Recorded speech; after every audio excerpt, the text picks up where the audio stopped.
शासकीय स्कूल जो है, प्राथमिक शाला हम्म। भवन उसी में हुई और उसके बाद 8वीं तक भी मैं यही पढ़ा और 9वीं और 10वीं की क्लास जो है मैं एक सुखेड़ा करके एक कस्बा है, हमारा पास में ही है, हम्म। अच्छा गाँव है और संपन्न गाँव है। वहाँ पर हमारा जम्मूबाई न्यास संघ का एक प्रकल्प चलता है। उस संघ के स्कूल हम्म। में 2 वर्ष का निरंतर मतलब वहाँ रहने का पूर्णकालिक कार्यकर्ता के रूप में कार्य करने का अवसर मिला और उसी के साथ में शिक्षा भी अर्जित नहीं कर पाई। अच्छा अच्छा। जी, तो जी। सर, अभी जैसे आपने बताया कि आप बीजेपी से भी जुड़े हुए हैं, तो पार्टियां तो जी, और भी पार्टियां हैं, आप बीजेपी को क्यों जी। ज्वाइन किए? नहीं, वास्तविकता बहुत अच्छा आपका प्रश्न है, क्योंकि हम्म। कहीं न कहीं शुरुआत से ही एक राष्ट्र कार्यक्रमों में, राष्ट्रीय प्रतिस्पर्धाओं में मतलब स्कूली शालेय क्रीड़ा प्रतियोगिताओं में हमेशा निरंतर मतलब राष्ट्रीय कार्यक्रमों में मेरा उत्साह और भाग लेने का हमेशा से निरंतर रहा और उन्हीं भावों को लेकर जब राजनीति दल का चयन करने का अवसर आया, तो उसमें कहीं न कहीं देखा कि वास्तविकता राष्ट्रहित में राष्ट्र को सर्वोपरि कौन मानता है? तो उसमें लगा कि मैं जी। संघ से जुड़ा हुआ रहा हूँ और संघ की गतिविधि राष्ट्र को सर्वोपरि मानती है और संघ का ही आनुषंगिक संगठन के माध्यम से कार्य करते-करते एबीवीपी, फिर उसके बाद में युवा मोर्चा और युवा मोर्चा से भारतीय जनता पार्टी। इस प्रकार से जुड़ने का जी। अवसर मिला। जी। बहुत जी, अच्छा सर, आप बीजेपी से, भारतीय जनता पार्टी से जुड़े हैं। और जी, हमारी जो उषा मैम है वो भी भारतीय जनता पार्टी से जुड़ी हुई हैं, और जी, धनबाद जिले की महिला जी, जी, बहुत धन्यवाद जिला दीदी आपको अध्यक्ष भी। हैं, महिला महिला महामंत्री हैं महिला धनबाद मोर्चा जिले से। की अरे! महामंत्री हूँ सर। तो अरे बहुत-बहुत बधाई आपको, बहुत-बहुत जी बधाई दीदी आपको भी आपको। बहुत बहुत बधाई हो। जी, जी। Sir, thank you. सर थोड़ा सा आप स्क्रीन के करीब आए सर, देखिए, आप खुद जी, मैच करिए कि आप दिख रहे हैं कि नहीं। आप जी? आप हाइड हो चुके हैं, छुप चुके हैं स्क्रीन से। आप स्क्रीन में प्रॉपर बैठिए, देखिए कि आपका चेहरा दिख रहा है कि नहीं। नहीं जैसे आईना देखिए देखते आप हैं ना, आईना में अपना चेहरा दिखते हैं, देखिए कि आप स्क्रीन में जी, दिख रहे हैं। जी। आप स्क्रीन पे दिख नहीं रहे, साइड हो गए हैं, थोड़ा सा सामने आइए, कैमरा के सामने आइए। मैं सामने ही हूँ सर। लाइट कम होगा सर। सर कैमरा के सामने बैठिए। आप कैमरे आप के छिप सामने ही गए बैठा हैं, हूँ। देखिए उषा जी का चेहरा दिख रहा है, मेरा चेहरा दिख रहा है। आप अपना चेहरा देखिए कि आपको दिखाई दे रहा है अपना प्रतिबिंब। जी, जी, जी, जी, बिल्कुल दिख रहा है।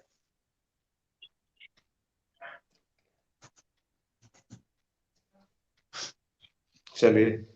लाइट लाइट का ये कमी होगा और sir. Sir, light light light का। चलिए ठीक है। सर आप बताएं कि जैसे आप जो आपने पढ़ाई लिखाई अपने पिपलौदा में किया, और जी, आप सामाजिक गतिविधियों में भी रहते हैं, और आप जो है बहुत सारे कार्यों में एक साथ जुड़े हुए हैं, तो सभी के लिए आप जी। समय कैसे निकालते हैं सर? नहीं, निरंतरता में कुल में सबसे बड़ी बात तो ये है कि सुबह अगर मान लो कोई कार्य योजना अपन बना के निकलते हैं, तो 1 दिन पहले से ही सुबह की कार्य योजना रहती है और कहीं न कहीं दैनिक दिनचर्याओं में हम्म। सामाजिक कार्य गतिविधियाँ ऐसी रहती है कि अगर मान लो निकले हैं, तो एक पे दूसरा, दूसरे से तीसरा, तीसरे से चौथा, निरंतरता में एक-दूसरे के साथ में उनके कार्यों का निष्पादन करने के उद्देश्य को लेकर उनके साथ में जाना ही पड़ता है। और रही बात अपने के को निर्धारित कार्यक्रम में भी कितनी बार कार्यक्रम को रद्द-बदल करके प्राथमिकता तय करना पड़ती है कि आज अगर मान लो कोई गरीब व्यक्ति का अगर मान लो कोई अगर एक्सीडेंट हो गया, कोई दुर्घटना हो गई या कोई एक हादसा किसी प्रकार की कोई वो हो जाती है। तो अपना पूरा निर्धारित कार्यक्रम को परिवर्तन करते हुए उस पीड़ित व्यक्ति की मदद के लिए हमें पहले प्राथमिकता देना चाहिए और ऐसा ही मेरा हमेशा से वो रहा है और कितनी बार मैं इस मामले में उलझा हुआ भी रहा हूँ और आज भी मैं लेट हुआ मेरा अभी एक सामने से बड़ाइला वाला एक चंद्रवंशी समाज का बालक था और उसकी मोटरसाइकिल से वो गिर गया था। तो उसको लेकर हॉस्पिटल जाने के कारण ही मैं आज जी। विलंबी हुआ। जी, इस कारण मैं क्षमा भी चाहता हूँ आप इस सभी भाइयों से और बहनों से। अच्छा अच्छा, इसलिए। जी, जी, जी। Okay sir. जी उषा मैम, आप सवाल करें। उषा मैम। सर, आपने कहा कि मैं युवा मोर्चा में भी रहा हूँ। तो आपके जी। दायित्व तो क्या थी सर युवा मोर्चा में? मैं युवा मोर्चा में नगर मंत्री रहा, युवा मोर्चा में नगर अध्यक्ष रहा, युवा मोर्चा में मंडल अध्यक्ष रहा, युवा मोर्चा में 3 बार जिले का उपाध्यक्ष रहा। अच्छा, जी जी। सर। और अभी फिलहाल आप क्या हो सर? भारतीय जनता पार्टी उपाध्यक्ष? जिला उपाध्यक्ष। जी, जी, जी, जी। जिला उपाध्यक्ष मैं हो। पीछे जी जी, सर। जी, जी। अब क्या आपकी आपकी दायित्व तो क्या है?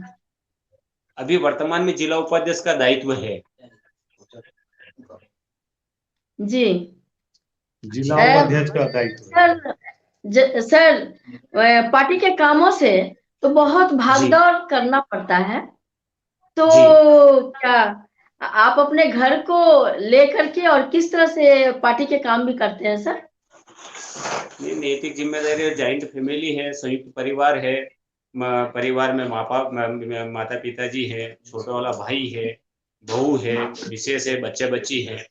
और सब संयुक्त परिवार में सबका दायित्व अलग अलग विभाजन कर रखा है। और उन्होंने मतलब बहुत सारा गृह कार्य जो मेरे मेरे दायित्व का भी होता है, और वो कहीं ना कहीं छोटे बड़े सब ये चीज समझते हैं कि वास्तविकता इसको सार्वजनिक जीवन है इसका, और इनको कहीं ना कहीं व्यस्तता रहती है।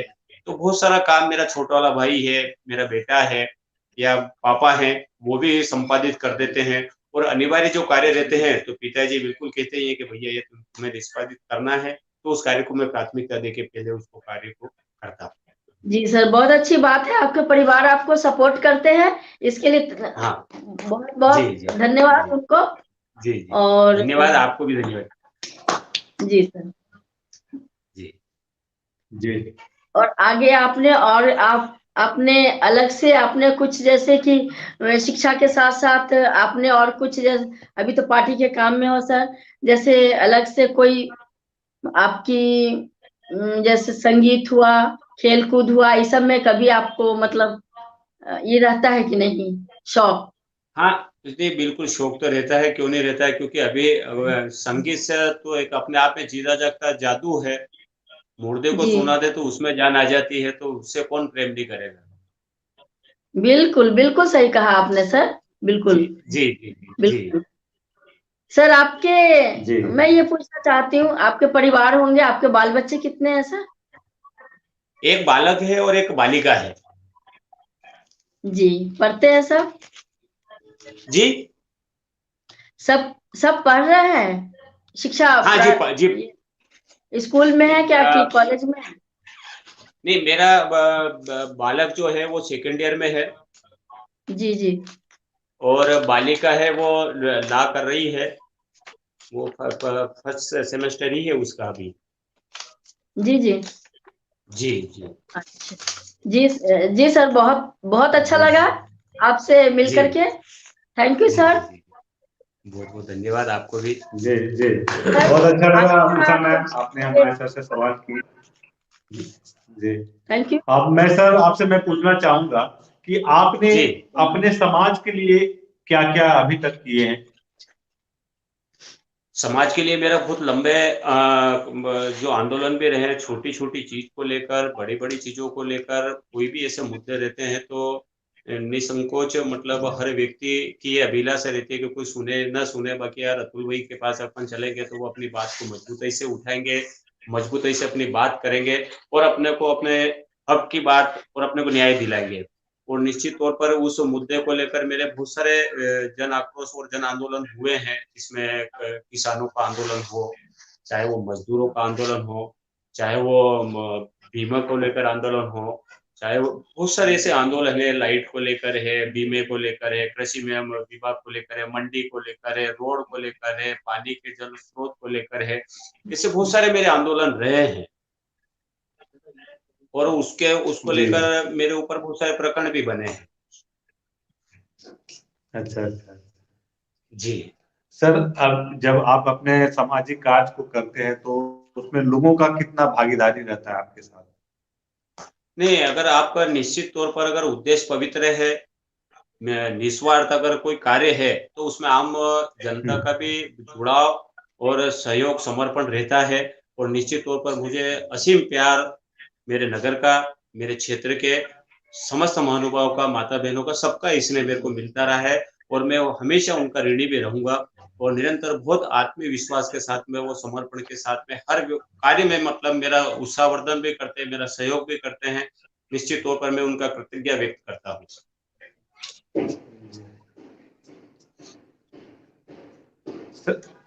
सर बेरोजगारी पर अपने जी बेरोजगारी पे आप क्या कहना चाहेंगे सर? जी सर, अपने विचारधारा दें बेरोजगारी पे, क्योंकि बेरोजगारी पे आजकल बहुत सारे बच्चे हैं जो बेरोजगार हो चुके हैं और जी रोजगार की कमी है उनके पास, तो इसके लिए जी आपने क्या क्या किया है और आप क्या करने वाले हैं? रोजगार को लेकर वास्तविकता मतलब ये मिलना चाहिए। अभी स्वरोजगार को लेकर हमने मतलब मोटिवेशन किया है और उसमें लगभग हमारे नगर के और क्षेत्र के बहुत सारे ऐसे छोटे फुटकर दुकानदार थे जो शासन की योजना भी थी अभी, उसमें उनको लोन दिलवाया, चाहे वो चाय वाला हो, हर ठेला वाला हो, इन सभी लोगों को प्रोत्साहन करते हुए उनको लोन के माध्यम से उनको स्वरोजगार से जोड़ने का काम किया। वाह, लोन के माध्यम से उनको जी स्वरोजगार का मतलब जी जी प्रदान किए, बहुत बढ़िया। सर और तो बहुत सारे बहुत सारे ऐसे भी व्यक्ति हैं जो लोन ले लिए लेकिन लोन को चुका जी पाने में सक्षम नहीं है, उनका बिजनेस जी फेल्यूर हो गया, तो इस पे जी क्या कहना चाहेंगे? नहीं, वास्तविकता कुल मिला के बाकी मुझे तो निरंतर लगा है कि जब सबसे ज्यादा अगर अपनी कसौटी पे कोई खरा उतरता है तो वो छोटा आदमी उतरता है और जो छोटे व्यक्ति की अभिलाषा और अपेक्षा भी कम रहती है, उसको मिलते ही 10,000 का लोन है, 20,000 का लोन है, 30,000 का लोन है और उनको जब अपन लोन दिलाते तो उनको भी प्रोत्साहन करते हैं कि भैया तुम अगर आज ये 10,000 का लोन लिया या 20,000 का लिया है, इसको अपन अगर निरंतर अगर समय-समय पर अगर अपन जमा करते रहेंगे, तो हमारी लिमिट भी बढ़ जाएगी और हमें आगे और भी हमारा हिसाब अगर क्लियर रहेगा तो हमें बड़ा लोन मिल जाएगा, जिससे हम हमारी और भी दुकानदारी व्यवसाय में और प्रगति कर सकते हैं। तो उनके भी समझ में आती है और उन्होंने भी जो लोग हैं उनको गुल्लक बनाकर वो प्रतिदिन की राशि में से कुछ हिस्सा उस लोन की किस्त को लेकर वो जमा मतलब डालते हैं और महीने में उसको निकाल कर गुल्लक के माध्यम से वापिस जमा भी करते हैं। इसलिए लगभग मैंने 217 लोगों को इस बार लोन दिलवाए थे और 217 में से 188 लोगों ने निरंतर हर महीने किस्त जमा कर रहे हैं। चलिए बहुत बढ़िया सर, जी जी धन्यवाद। हमारे सर ने 217 लोगों को लोन दिलवाए और उनमें से 181 लोग हैं जो लोन को चुकाए भी और अपना रोजगार खड़ा कर लिए, बहुत बढ़िया। जी सर आप महिलाओं के लिए, महिलाओं पे हो रहे अत्याचार के बारे में क्या कहना चाहेंगे और इसके रोकथाम के लिए आपने क्या क्या किया है अभी तक? महिलाओं की वास्तविकता उनको लेकर आज के समय में जो आधुनिक युग में जिस प्रकार से प्रतिस्पर्धा बढ़ी है, उस प्रतिस्पर्धा में कहीं ना कहीं हमें भी आत्मनिर्भर किस प्रकार से बनाया जा सकता है, हम अब किस प्रकार से समाज की इन बुरी नियतों से, बुरे सोच के व्यक्तियों से किस प्रकार से बचा जा सकता है, उसके लिए पर हमने एक जावरा में हमारे एक पीटीआई है जो स्वयं की जूडो कराटे सिखाने का वो भी करते हैं, उनका हमने गणेश जी मालवी ने और हमने मिलकर मतलब यहाँ तो कैंप भी लगाए थे, उसमें लगभग 70 से 72 लड़कियों को मतलब जूडो कराटे की ट्रेनिंग भी उन्होंने दी थी। सेल्फ डिफेंस, जूडो कराटे, जी जूडो कराटे, जी जी सेल्फ डिफेंस, जी जी। और सर ऐसा भी है कि बहुत सारे महिलाओं का शादी जो नहीं हो पा रहा है, बहुत सारी लड़कियों को दहेज के, क्योंकि हमारे समाज में कहा जाता है कि जब भी लड़के की शादी करेंगे तो दहेज लेंगे, जिससे लड़कियां के पिताजी, इनके घर में 2-4 बेटियां हो जाती है, तो क्या आपने कभी सामूहिक शादी का व्यवस्था किए हैं? नहीं, निरंतर हमारा सामूहिक शादी को लगभग 17वां साल चल रहा है अभी, और अभी बसंत पंचमी के दिन हमारा फिर सामूहिक विवाह सम्मेलन है और उसमें अभी 21 जोड़े हो चुके हैं, 21 जोड़े की बुकिंग हो चुकी है। जी जी हाँ सर, तो और ये 21 बसंत जोड़े हो पंचमी चुके हैं, तो उसमें सर उसमें कुछ जैसे हमारे बहुत सारे समाज में होता है कि जातियां, हमारे बहुत सारे जी समाज में जातियों पे बांटा गया है, तो जी जैसे हिंदू है, मुस्लिम है, हिंदू में जी भी कई जातियां हैं, ठीक है, जी तो क्या वो सेम कास्ट में शादी करते हैं या फिर वो कास्ट की कोई बैरियर नहीं रहता है, नहीं नहीं कोई नहीं भी किसी कास्ट में वो शादी कर सकता है? नहीं, उसमें वो सेम कास्ट का ही शादी होती है जी। और उनकी स्वेच्छा से होती है। लड़का लड़की दोनों की सहमति लगती है, दोनों वयस्क होते हैं। बालिका 18 से ऊपर होगी तो ही वो उसका पंजीयन होगा, बालक 21 वर्ष से ऊपर होगा तो ही उसका पंजीयन होगा। उनके माता पिता की सहमति प्लस उनके बालक और बालिका दोनों वर वधु दोनों की सहमति भी हम नोटरी करवा के लेते हैं। उसके बाद में ही उनको मतलब हाँ उस सामूहिक विवाह सम्मेलन में पात्रता देते हैं शादी की। बहुत बढ़िया, बहुत जी। और सर शिक्षा पे आप क्या कहना चाहेंगे? जैसे आज बहुत सारे जो बच्चे हैं मतलब पैसे के अभाव में शिक्षा ग्रहण नहीं कर पाते हैं, उनके माँ पिताजी पढ़ा नहीं पाते हैं, क्योंकि कहा जाता है पढ़ाई आज बहुत महंगी हो गई है। तो इसकी क्या वजह है? इसके बारे में आप क्या कहना चाहेंगे? नहीं, सरकार ने बहुत कुछ सुविधा दे रखी है और बहुत सारी योजनाएं भी है। मतलब शासन तो गांव में पढ़ा रहा है, शहर में पढ़ा रहा है और इवन अपन यहाँ तक करें कि मध्य प्रदेश के मुख्यमंत्री ने तो विदेश तक भेजा है और हमारे इस ट्राइबल क्षेत्र से 3 बच्चे को इंग्लैंड भेजा पढ़ने के लिए, पूरे मध्य प्रदेश सरकार के खर्च पर भेजा है। इसलिए मैं ये बात नहीं मतलब सोच सकता हूँ कि कुल मिला के शिक्षा महंगी है या फिर उनको कोई उचित स्थान नहीं मिलता है। शिक्षा तो वो शेरनी का दूध है कि कोई भी उसको छीन नहीं सकता है और हर मुकाम हर पायदान पर वो शिक्षा काम आती है और निरंतर आगे बढ़ने में भी अहम योगदान देती है। जी बहुत बढ़िया सर। थोड़ा सा हम लोग एक मतलब ब्रेक लेंगे, क्योंकि ब्रेक लेने के बाद हम लोग थोड़ा कमेंट भी पढ़ेंगे। तो मिलते हैं सर एक छोटा सा ब्रेक के बाद। हम लोग बने रहें, हमारे दर्शक लोग बने रहें, हम लोग ब्रेक के बाद तुरंत हम लोग मिलेंगे। जी नमस्कार फ्रेंड्स, मैं राजकुमार शुक्ला बॉलीवुड एक्टर अपने मित्र शिव प्रकाश गुप्ता जी के YouTube channel SPJ SG entertainment पर लाइव आ रहा हूँ 31 जनवरी रात्रि 8 बजे। अरे मिलकर बैठते हैं, बातचीत करते हैं, कुछ कहते हैं, कुछ सुनते हैं। तो दोस्तों याद रखिएगा 31 जनवरी रात्रि 8 बजे। जय सिनेमा, जय Hind. Welcome back my friends and my guest. थोड़ा सा नेटवर्क इशू कारण हमारे गेस्ट हैं जो हमसे विलुप्त हो गए, लेकिन कोई बात नहीं, हम लोग वेट कर लेते हैं, वो जल्दी आ जाएंगे। तब तक कमेंट को पढ़ा जाए। उषा मैम आपसे आग्रह करता हूँ कि कमेंट पढ़ें प्लीज। जी सर। नरेंद्र नगर ने लिखा है गुड गॉड से एक सवाल है, आपका अभी तक सबसे बड़ा आंदोलन कौन सा है रहा? जी गॉड जैसे ज्वाइन कर लेंगे तो पूछ लेंगे कि उनका सबसे बड़ा आंदोलन कौन सा रहा। जी एज एंटरटेनमेंट ने लिखा है आप आगे बढ़े sir. Okay thank you. Edge entertainment ने लिखा है सर आप अपने डिस्ट्रिक्ट के जनता के लिए क्या प्लान बनाया है आपने? जनता के लिए क्या प्लान बनाया है? देवेश कुमार ने लिखा है उषा जी आपको प्रणाम, आपको आशीर्वाद मेरी तरफ से। इशू लोधा ने लिखा है nice Ganesh vandana. Okay thank you Ishu ji, thanks. Edge entertainment ने लिखा है नमस्ते अतुल सर। ओके नमस्कार आपकी तरफ से उनके तरफ से आपको भी। हीरो राजवीर ने लिखा है मौसम लाख बदलते रह आए भले बसंत पतझड़, मेरे यारों को जीवन भर यूं ही सदाबहार रहने दो, ये मस्ती वो शरारतें न तुम भूलो न हम भूलें। Thank you for comment. Devendra Vaghela ने लिखा है स्वागत है। देवेंद्र जी ने लिखा है स्वागत है सर को। हीरो राजवीर ने लिखा है जय हो।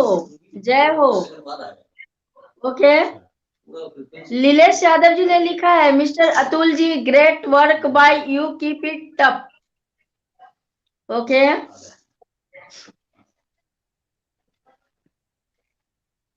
देवेश कुमार ने लिखा है, जय भीम जय भारत। ओके देवेश जी। देवेश कुमार ने लिखा है, जय भीम जय भारत। ओके। चलिए, बहुत अच्छा लगा कि हमारे दर्शक लोग कमेंट को कर रहे हैं और हमारे अतुल जी के बारे में सुन रहे हैं कि अतुल जी क्या क्या कार्य किए हैं अपने समाज के लिए, अपने जहाँ रहते हैं उस एरिया में क्या क्या कार्य किए हैं। और कुछ हमारे दर्शक का सवाल रहा कि उनका सबसे बड़ा आंदोलन कौन सा है। तो सर जैसे ज्वाइन करेंगे हम लोग पूछ लेंगे।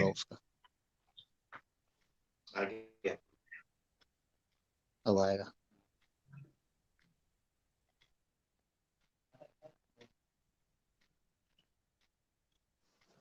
हेलो, सुन पा रहे हैं अतुल सर? अतुल सर सुन पा रहे हैं?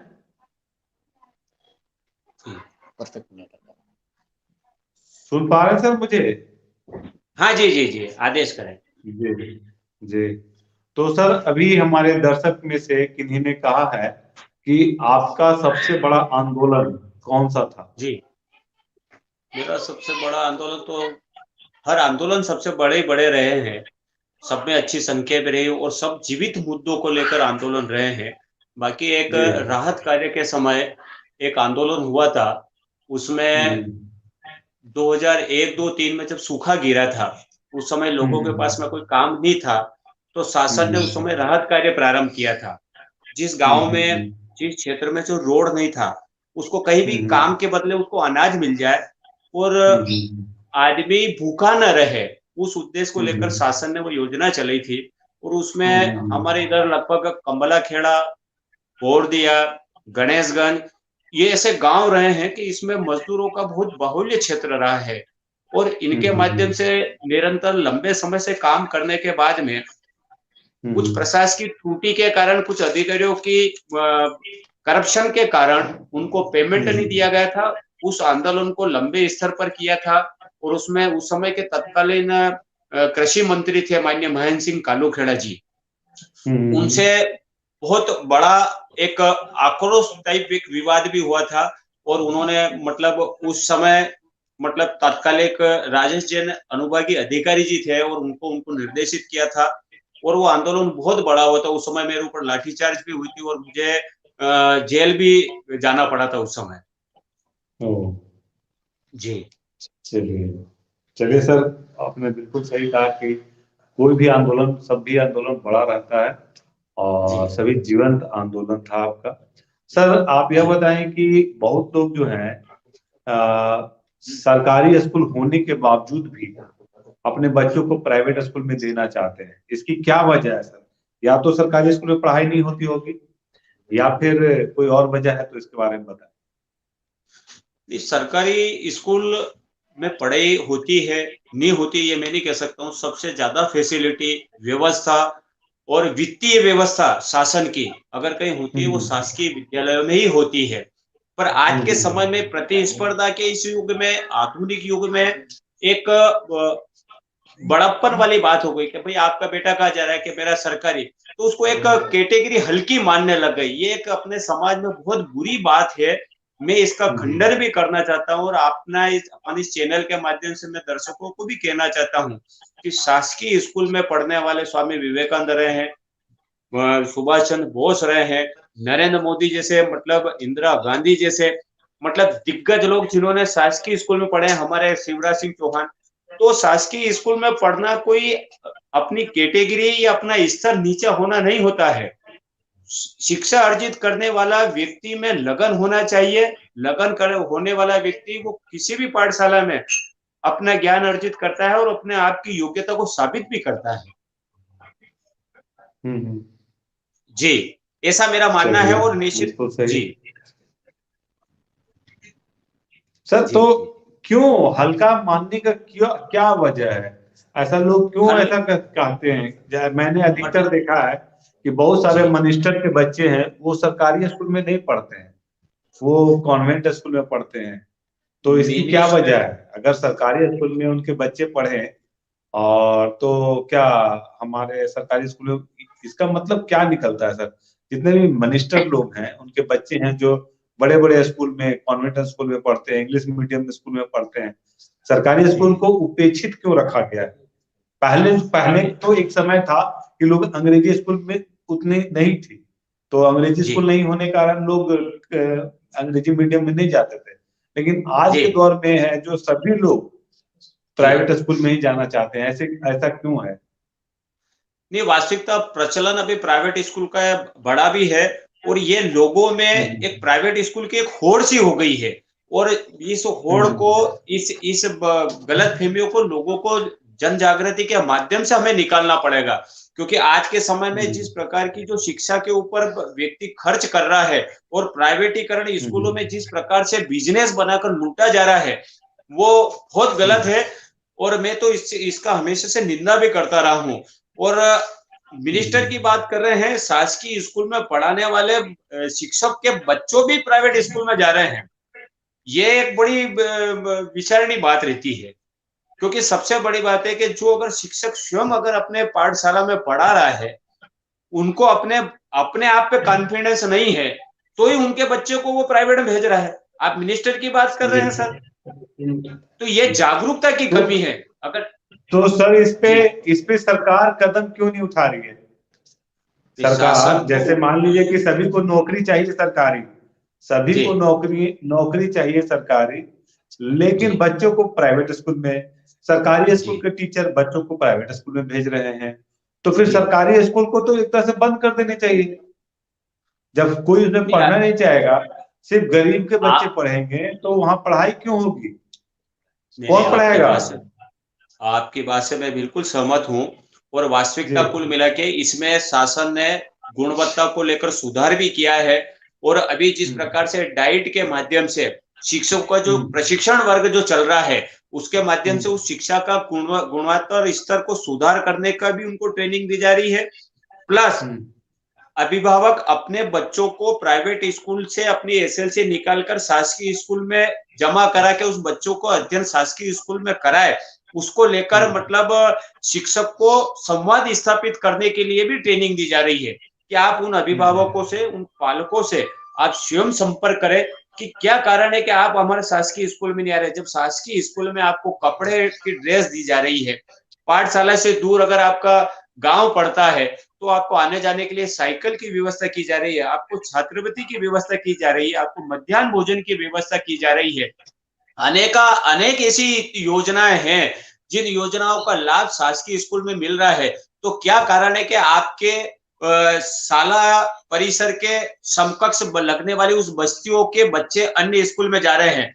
तो वो शिक्षक को संवाद स्थापित करने के लिए भी डाइट के माध्यम से प्रशिक्षण दिया जा रहा है, और निश्चित तौर पर मैं मानता हूं कि आने वाले समय में बहुत कुछ सुधार होगा।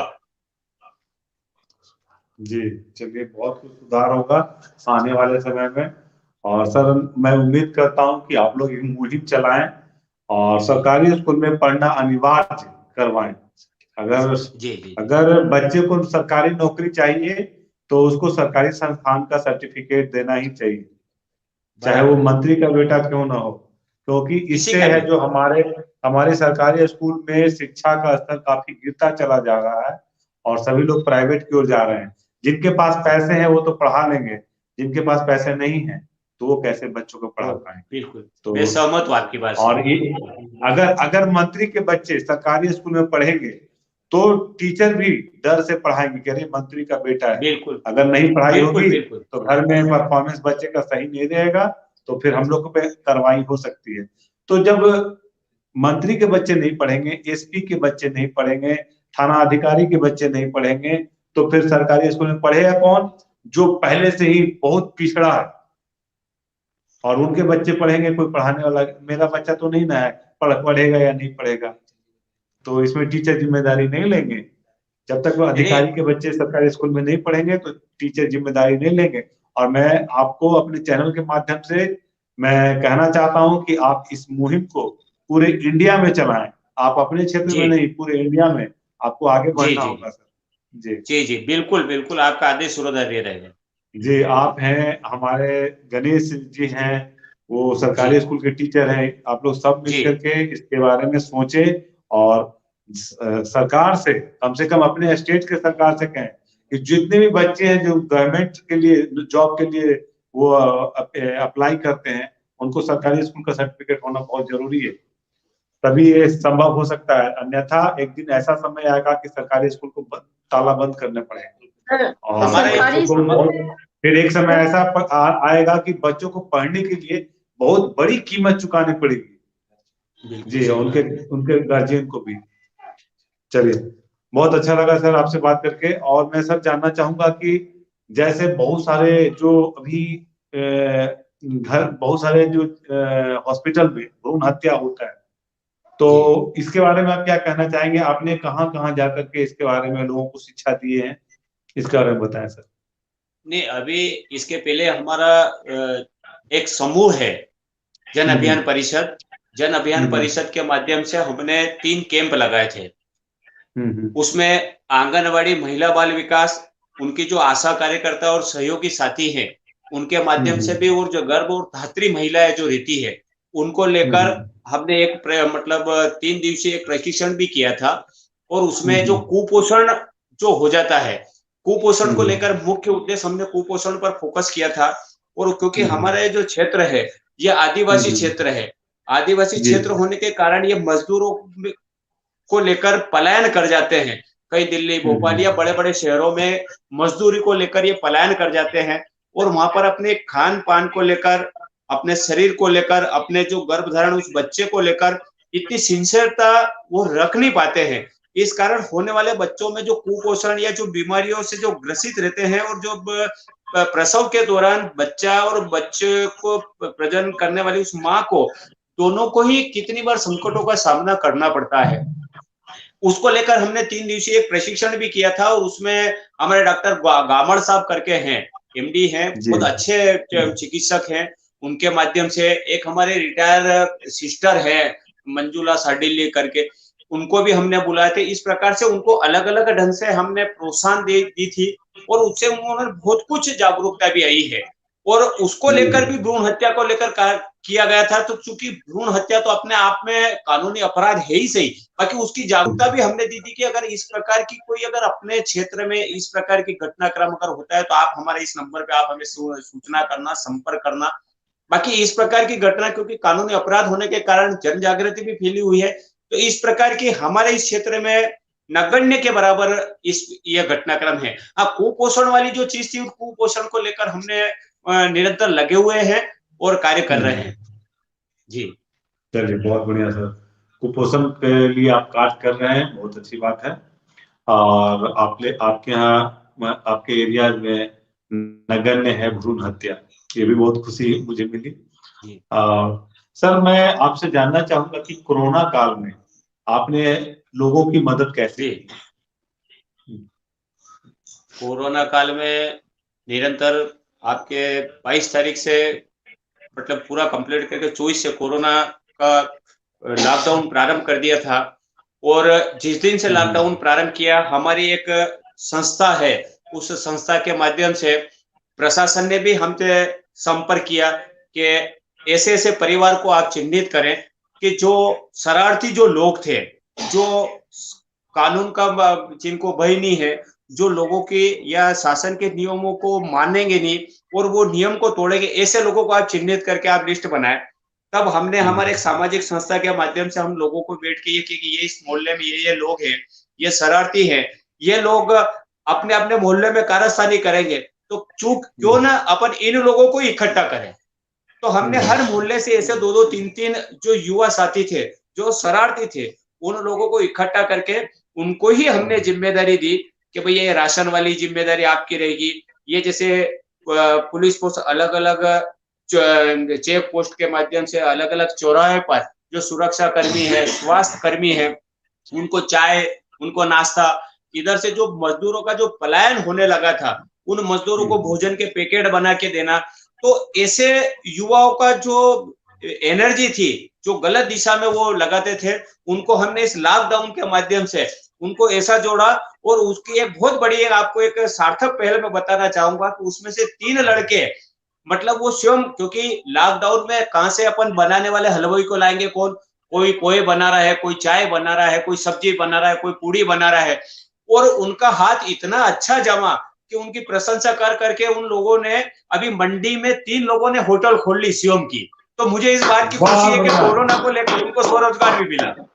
जी जी जी जी सर, बहुत खुशी हुई कि कम से कम लॉकडाउन में कुछ जो छोटे छोटे जो युवा हैं, कम से कम जी अपना जी रोजगार खोले, सीख करके, जी पूड़ी बना करके, सब्जी बना करके सीखे, तो कम से कम। जी, चलिए, बहुत अच्छा बहुत लगा बड़ी सर। काम है। जी जी जी, बहुत सराहनीय कार्य है। सर, कभी आपके परिवार वालों ने आपको मना नहीं किए कि कोरोना काल में तुम बाहर क्यों जा रहे हो, तुम सबको सेवा क्यों कर रहे हो, इस तरह से? नहीं, इस मामले में मेरी मम्मी जो है, मेरी माताजी ने मुझे स्पष्ट कहा था कि तू कहीं नहीं जाएगा। पर चूंकि मेरे पापा जो है वो सब चीज को समझते हैं, तो मेरे पापा से मैंने आग्रह किया, मैंने कहा पापा इसी स्थिति में तो मेरे को जाना पड़ेगा, अगर मैं भी नहीं निकलूंगा तो लोग क्या कहेंगे, और ये जो व्यवस्था ये कैसे होगी। फिर मैंने कुछ परिवार ऐसे थे कि जिनकी प्रतिदिन अपने काम के माध्यम से ही भोजन मिलता है, अगर वो काम नहीं करेंगे तो भूखे रह जाएंगे। तो मैंने उन परिवारों का उनको बताया, मैंने कहा अगर वो उनकी स्थिति क्या होगी, कि हाँ बात सही है, तो मैंने कहा आप माताजी को, आप मम्मी को आप समझाओ कि इसको जाने दे। फिर पापा ने मम्मी को समझाया, और फिर मम्मी ने कहा, तो ही मैं फिर निकला। पर मुझे उस परस्पर संवाद करने में आधा घंटा लगा, पर आधा घंटे में मेरे पिताजी की कृपा से माताजी ने मैं सहमति दी, और निरंतर उस कोरोना को लेकर हम सहयोग करते रहे। हमारे क्षेत्रीय विधायक माननीय राजेंद्र जी पांडे साहब, हमारे क्षेत्रीय सांसद माननीय सुधीर जी गुप्ता साहब, कान सिंह जी चौहान साहब, मतलब सभी वरिष्ठों का हमें सहयोग मिला, और निरंतर सहयोग करते रहे। और आज अपने आप में खुशी है कि हजारों लोगों को उस ईश्वर ने इस लायक तो नहीं है, बाकी उसके बावजूद भी कहीं ना कहीं सेवा सहयोग करने के योग्य चुनने का काम हुआ। मैं उन सबका कृतज्ञता व्यक्त करता हूं, और ईश्वर को भी धन्यवाद देता हूं कि इस लायक कम से कम उन्होंने इतनी तो ये करी कि किसी के काम आ पाए। जी बिल्कुल, बहुत अच्छा लगा था कि आप कोरोना काल में अपने माता पिता की सहमति लेकर के आप समाज के लिए दौड़े, और जिनके पास खाने का व्यवस्था नहीं थी उनको आपने खाना पहुंचाया। ये मानवता का बहुत बड़ा पहचान है। और इसी तरह से कहा जाता है कि अगर आप एक दूसरे को समझेंगे और समाज को सेवा करने का प्रण ले लेंगे, तो कभी भी हमारा जो समाज है, मानव जाति, कभी भी मोहताज नहीं होगा, और उन्हें हिम्मत मिलेगी। जिनके पास पैसे हैं वो भी मदद करें, जिनके पास पैसे नहीं है वो शरीर से मेहनत कर सकते हैं और अपने समाज को आगे बढ़ाने का कार्य कर सकते हैं।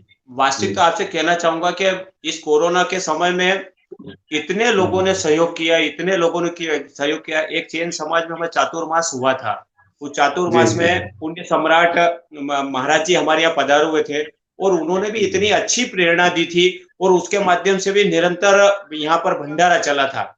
जो भी बाहर से आने वाले जितने भी लोग थे उन सबको भोजन देने का काम हुआ।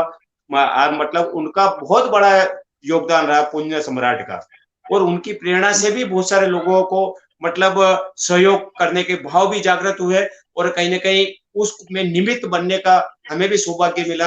ये भी अपने आप में गौरव की बात है। चलिए, पुण्य सम्राट जी के लिए तालियां। बहुत अच्छा लगा सर। उषा मैम, कोई सवाल है आपके मन में तो सर से पूछ सकती हैं, उषा मैम। जी सर। सर अतुल सर, मैं ये आपसे पूछ रही हूँ कि आपके वहाँ के अध्यक्ष जी कौन है सर? कहाँ पे? यहाँ पर अध्यक्ष जी कौन हुए? जी अध्यक्ष जी राजेंद्र सिंह जी लुनेरा है, भारतीय जनता पार्टी के जिला अध्यक्ष। राजेंद्र सिंह जी लुनेरा वहां का टाइटल है जी। ओ जुडेरा, जुडेरा, लुनेरा, लुनेरा, राजेंद्र सिंह जी लुनेरा। अच्छा अच्छा जी सर, आप काइंडली दर्शकों को ये बताएं कि हमारे पीएम योजना कितने सारे हैं, क्या क्या है सर? 184 योजना तो पूर्व में थी और अभी आपके 19 योजनाएं और जोड़ दी है। इस जी। प्रकार से लगभग 200 से ऊपर प्रधानमंत्री जी ने योजना लागू करी है और हर एक जी। योजना समाज के अंतिम व्यक्ति से प्रारंभ होकर हर वर्ग को उसमें जोड़ा है, हर धर्म को उसमें जोड़ा है, हर वर्ग को उसमें जोड़ा है। कोई जाति, कोई धर्म का कोई भेद, कोई अंतर नहीं रखा उसमें। इस बात की मुझे जी। अपने आप में गौरव महसूस करता हूं कि मैं उस राजनीति विचारधारा से आता हूं कि जिस विचारधारा ने न पंक्ति भेद रखा, न जाति भेद रखा, न धर्म भेद रखा, न संस्कृति भेद रखा। हर एक को जो जिसकी पात्रता रखता है उसको हर योजना का लाभ मिला है। मैं अपने आप में गौरव महसूस करता हूं कि मैं इस हिंदुस्तान के प्रधानमंत्री नरेंद्र मोदी जी एवं शिवराज सिंह चौहान के उस राजनीतिक दल का सदस्य हूं। जी सर वो जो 19 योजनाएं जोड़ी गई है नए, ये इसमें कौन कौन सी है, थोड़ा मैं हमारे दर्शकों को काइंडली बताया जाए सर। अरे आप तत्काल पे 3 तो कृषि कानून यही देख लेना। अभी जो 3 नए कृषि कानून बनाए हैं, 3 तो आपके समक्ष ही है, जिसको लेकर अभी इतना बड़ा बवाल चल रहा है। 3 तो आपके समक्ष ही है। जी सर, वो एक योजना है जो कि गरीबों के लिए है, 5 लाख तक का जो इलाज के लिए जो दिया गया है, क्या नाम है सर कार्ड का, दर्शकों को बताया जाए सर। प्रधानमंत्री संवर्धन कार्ड, हेलो, गोल्डन संवर्धन कार्ड, आयुष्मान कार्ड, प्रधानमंत्री आयुष्मान कार्ड, जिसमें 5 लाख तक का इलाज है। जी जी जी जी जी जी जी जी। तो आपके वहाँ कितने लोग लाभान्वित हुए हैं सर, संख्या में? हमारे पिपलोदा क्षेत्र में प्रधानमंत्री आयुष्मान कार्ड में नगर में है 3,400 ने कुछ ऊपर है, और ब्लॉक में है लगभग आपके 19,000 ने कुछ ऊपर। ये तहसील स्तर की बात कर रहा हूँ, और नगर में है हमारे 3,000 से ऊपर।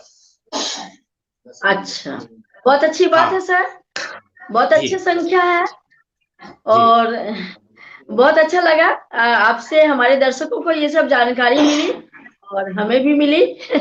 बहुत अच्छा लगा। ओके जी सर, हम लोग एक छोटा सा ब्रेक लेते हैं और मिलते हैं एक छोटे से ब्रेक के बाद, और बातों का सिलसिला जारी रहेगा। तो जी।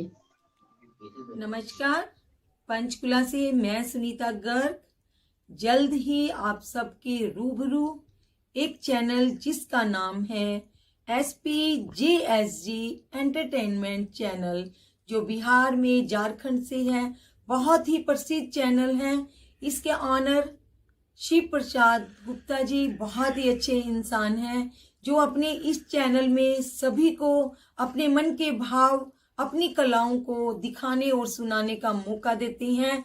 इनका तहे दिल से मैं धन्यवाद 4 पंक्तियों से करना चाहूंगी। कहते हैं कि चारों ओर उजाला होगा, गोपी संग में ग्वाला होगा। चारों ओर उजाला होगा, गोपी संग में ग्वाला होगा। SPJSG चैनल से जुड़कर देखो, ये जीवन बड़ा निराला होगा, ये जीवन बड़ा निराला होगा। एक बार फिर शिव प्रसाद गुप्ता जी को मैं तहे दिल से धन्यवाद करती हूँ। धन्यवाद।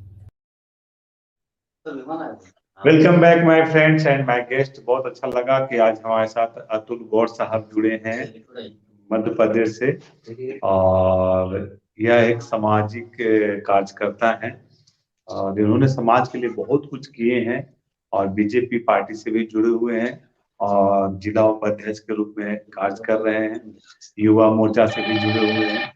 तो इनके बारे में जो भी कहा जाए वो बहुत ही मतलब कम होगा, और यह कर्मठ नेता है। अपने आगे जो हमारे जो भावी नेता हमें कह सकते हैं, तो और भी इनके बारे में जानेंगे। सर, अतुल सर, अभी हमारे गणेश सर से पता चला कि आपके पिपलौदा में गणपति जी की प्रतिमा 21 फुट की है। तो कहा गया कि ये पूरे इंडिया में इतनी बड़ी प्रतिमा गणेश जी की नहीं है।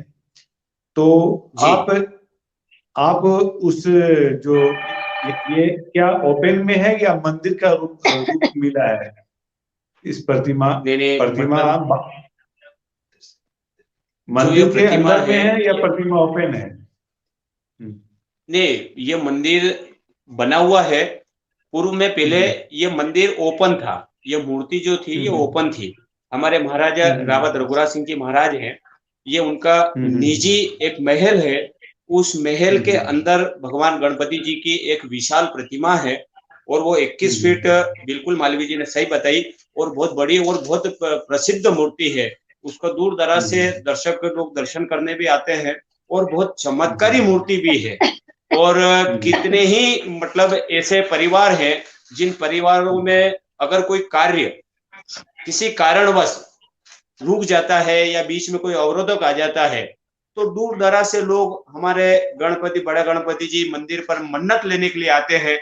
और कुछ समय बाद जब उनके कार्य संपादित हो जाते हैं तब वो मन्नत उतारने के लिए भी आते हैं। इसलिए हमें बड़ी खुशी की बात है कि हम उस नगर में निवास करते हैं कि जहां पर गणेश जी साक्षात विराजमान है और दूर दराज से लोग अपनी मनोकामनाओं को पूर्ण करने का मन्नत लेने के लिए इस गणपति जी के यहाँ आते हैं। और हम अपने आप में गौरवशाली भी महसूस करते हैं कि हम उसी नगर में निवास करते हैं। और मैं तो आपसे भी आग्रह करना चाहूंगा और आपके माध्यम से समस्त दर्शकों से भी निवेदन करना चाहूंगा कि आप हमारे इस नगर में पधारें और हमारे पिपलोदा पैलेस पर एक विशाल गणपति जी की जो प्रतिमा है उसके दर्शन लाभ लें और अपने जीवन को भी सफल बनाए। बिल्कुल बिल्कुल सर, जिस दिन गणेश जी का आदेश होगा हम लोग सब आएंगे और सब गणपति बप्पा मोरिया का दर्शन करेंगे। सर वहां पे क्या ठहरने की भी व्यवस्था है? जी बिल्कुल पता है जी सर, किस नाम से प्रसिद्ध है, जो कि किस नाम से गणेश जी का मंदिर प्रसिद्ध है? नहीं, रहने की बस गणेश जी, बड़ा गणपति जी, बड़ा गणपति, वही बड़ा गणपति जी के नाम से प्रसिद्ध इस क्षेत्र में कहीं पे। हाँ, बड़ा गणपति जी और जी बड़ा गणपति जी, बड़े गणपति जी बड़ा गणपति जी के नाम से विख्यात है। लेकिन सर अगर बाहर से लोग जो दर्शन के लिए जाएंगे तो क्या वहां पे और आप पधारें। मेरा तो आपसे सभी से आग्रह है कि आपके जीवन में अगर कोई कार्य जी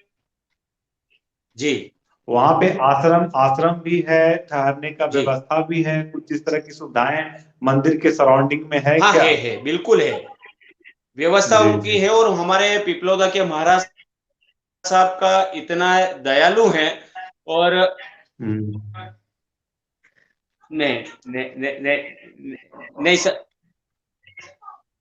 मंदिर वो निजी मलकियत में है। हमारे पिपलोदा के हिजाइना महाराजा रावत रघुराज सिंह जी महाराज साहब का वो निजी मंदिर है और वहां पर उनके महल भी बना हुआ है। पर हमारे पिपलोदा के महाराजा का इतना अच्छा नेचर है कि कोई भी आगंतुक, चाहे वो परिचित हो या अपरिचित हो, कोई भी आएगा तो थोड़ा सा नेटवर्क इशू होने के कारण सर हमसे डिस्कनेक्ट हो गए हैं। कुछ कमेंट्स आए हुए हैं तो मैं उषा मैम से आग्रह करूंगा कि कमेंट को पढ़ दिया जाए। हाँ सर, देवेंद्र बघेला ने लिखा है best job sir. Okay Devendra ji. Edge entertainment ने लिखा है सही कहा सर, गवर्नमेंट स्कूल सबसे अच्छा है। सही बात है, बिल्कुल। हीरो राजवीर ने लिखा है प्रणाम प्रणाम प्रणाम लिखा है। Okay thank you.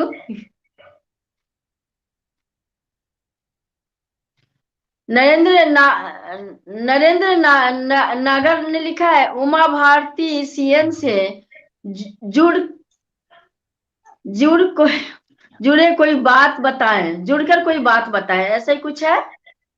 जी मैं बिल्कुल बता रहा हूँ। ये पहले तो ये गणेश जी की एक मूर्ति का जो मैं आपको दर्शन कराना चाह रहा हूँ कि ये मूर्ति है, आप देखें भले अगर आप इनमें फोटोग्राफ में दिख रही है जी। ये हमारे यहाँ के गणपति बाप्पा मोरिया है जी, है बड़ा गणपति जी के नाम से विख्यात है।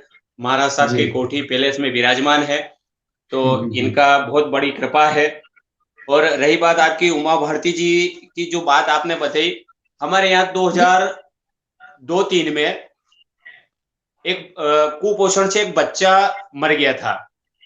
और जब उसकी पूरी जांच करी, उसका मेडिकल पोस्टमार्टम हुआ, तब डॉक्टर का ये कहना था कि ये भूख से मरा। मतलब आज के समय की परिस्थिति में भूख से कोई बच्चा मर जाता है, कितनी लानत की बात है। 2002 की घटना है, और उस घटना को जैसे मालूम पड़ी, हमने मतलब उनका पोस्टमार्टम उस बच्चे को लेकर गए, मतलब उसको डॉक्टर साहब को बताया सारी चीज। बाकी स्थिति बहुत लेट हो चुकी थी, मुझे भी बहुत वो हुआ, उसका पूरा आंदोलन किया हमने। उस समय के तत्कालीन मुख्यमंत्री दिग्विजय सिंह जी थे, और उमा भारती उस समय प्रोजेक्टेड मुख्यमंत्री थी, और विधानसभा के चुनाव थे। हमने दीदी से आग्रह किया था, मैंने कहा दीदी इस प्रकार की घटनाक्रम हुआ है और हम ये जन आंदोलन कर रहे हैं, इसमें तो आपका समय चाहिएगा। तो आज दीदी ने सहजता और सरलता से मतलब हमें समय दिया। और यहाँ पर पिपलोदा की एक हरिजन बस्ती है, चंद्रवंशी समाज के लोग बाहुल्य क्षेत्र है, जो ईंट बनाने का काम करते हैं और दिहाड़ी मजदूरी पर ही उनका जीवन यापन रहता है। उनके मोहल्ले की स्थिति ऐसी थी कि नर्क भी अच्छा रहता है। मैं बहुत बड़ी शब्द का उपयोग कर रहा हूँ, नर्क। नर्क से भी बदतर व्यवस्था थी वहां की। जब हम वहां पहुंचे, पानी घुटने घुटने पर कीचड़ में उमा भारती जी पैदल चली। उनके जो पहनने के पदवेश जो थे, जिनको हम चप्पल बोलते हैं, वो आज भी मेरे पास में यही रखे हुए हैं। वो उस कीचड़ में धंस गए थे तो निकल ही नहीं पाए थे। 4 दिन बाद हमने निकाले। उसको लेकर बहुत बड़ा आंदोलन हुआ था, और माननीय उमा जी ने प्रेस वार्ता करी थी, और उसमें सोनिया गांधी ने 10 जनपद से उस न्यूज का खंडन किया था। और उसमें भी मतलब मेरा नाम सहित उसमें था कि भाई ये कुछ शरारती तत्वों ने इस प्रकार का घटनाक्रम किया।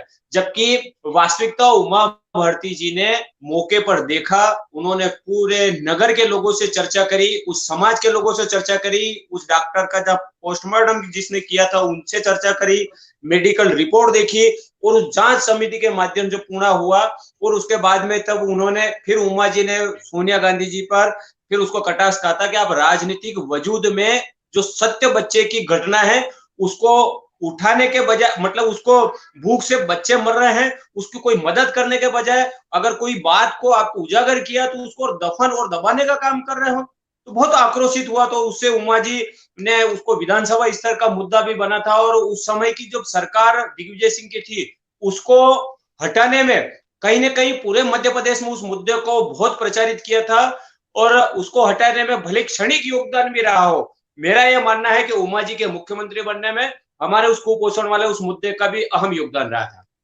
जी, उमा जी के लिए ताली। और ये बात जी, और इस बात को उमा भारती जी भी प्रत्यक्ष में भी कई बार मेरे स्वयं के भेंट में भी मुझे भी बोला था उन्होंने। जी जी बिल्कुल, बहुत सर समय समाप्त हो चुका है, और बहुत अच्छा लगा कि आपसे हम लोग बातचीत किए, आपके बारे में जाने, आप कितने मतलब सच मतलब अग्रसर हैं जो भी सामाजिक कार्य के लिए। आपके साथ बहुत सारे लोग जुड़े हुए हैं, तो बहुत खुशी हुई। और मैं आपसे आग्रह करूंगा लास्ट क्लास तक की शिक्षा का जो मैंने आपसे रिक्वेस्ट किया कि आप इस मुहिम को चलाएं और सभी को प्रेरित करें कि सरकारी स्कूल में पढ़ें। तो जितने भी सरकारी जितने भी ऑफिसर हैं, पुलिस विभाग के हैं या फिर और भी, सभी को, या मिनिस्टर लेवल के जो भी हैं उनके छोटे बच्चे हैं, तो उनको सरकारी स्कूल में पढ़ने के लिए प्रेरित करें। कोई मीटिंग ऑर्गेनाइज होता है तो वहां भी इस बात को उठाएं। कोई भी आपका कोई भी प्रचारिक मुद्दा है तो वहां पे भी आप इसे उठा सकते हैं, और इसे कंपलसरी करवाने का प्रयास करें, क्योंकि इसमें गरीबों के बच्चे भी पढ़ पाएंगे। नहीं तो पता चलेगा कि सिर्फ अमीरों के बच्चे पढ़ रहे हैं, अंग्रेजी में बोल पा रहे हैं, अच्छे नौकरियां प्राप्त कर रहे हैं, लेकिन गरीब के बच्चे हैं, पढ़ लिख कर भी बेरोजगार हैं, वहीं पे हैं, उनकी बेरोजगारी दूर नहीं हो पाई। तो चलिए, बहुत अच्छा लगा सर आप हमारे चैनल पे आए। और इनसे बातचीत करके हमें लगा ये एक जुझारू नेता है। जी, जुझारू नेता है, और बहुत जानकारी आगे तक जाएंगे। उषा में बहुत आगे तक जाएंगे, बहुत आगे बढ़ेंगे, बहुत आगे। बिल्कुल बिल्कुल, आपका इसमें आशीर्वाद जी। हमारे यहाँ एक सही सुंदरलाल जी मोगरा रहे हैं, हमारे यहाँ पर जी, एक जी। शहीद सुंदरलाल जी मोगरा थे, मैं उनसे बहुत इम्प्रेस रहा हूँ और उनका जी। मतलब निरंतर बहुत सारे आंदोलन उस समय जब मैं छोटा था तब वो मेरे गुरु भी रहे हैं और उनका मार्गदर्शन मुझे हमेशा मिला है और इसी प्रकार से राजनीति में हमारे सुंदरलाल जी मोगरा रहे और आध्यात्म में हम मेरे गुरु रहे हैं पंडित भीमा शंकर जी शास्त्री। ये दोनों हस्तियां मतलब उनका इसने आशीर्वाद मेरे पे निरंतर और हमेशा रहा है और इसी प्रकार का निरंतर आशीर्वाद बना रहे और हम भी यही प्रार्थना करते हैं कि सदमार्ग पे जाएं और हमारे कार्य पद्धति से किसी का मन ना दुखे और सबके कार्य संपादित होते रहें। यही जी, एक मन में बिल्कुल। लालसा रहती है। और मैं चाहूंगा कि आपके जो गुरु हैं भीमा शंकर जी, वो भी जी। इस चैनल के माध्यम से आकर के अपने हमारे जी। जितने भी भारतवासी हैं उन्हें संदेश दें, मुझे जी। काफी खुशी जी। होगी। तो ये सब काम, ये सब जी, दायित्व सर बिल्कुल, आप ही को बिल्कुल। है।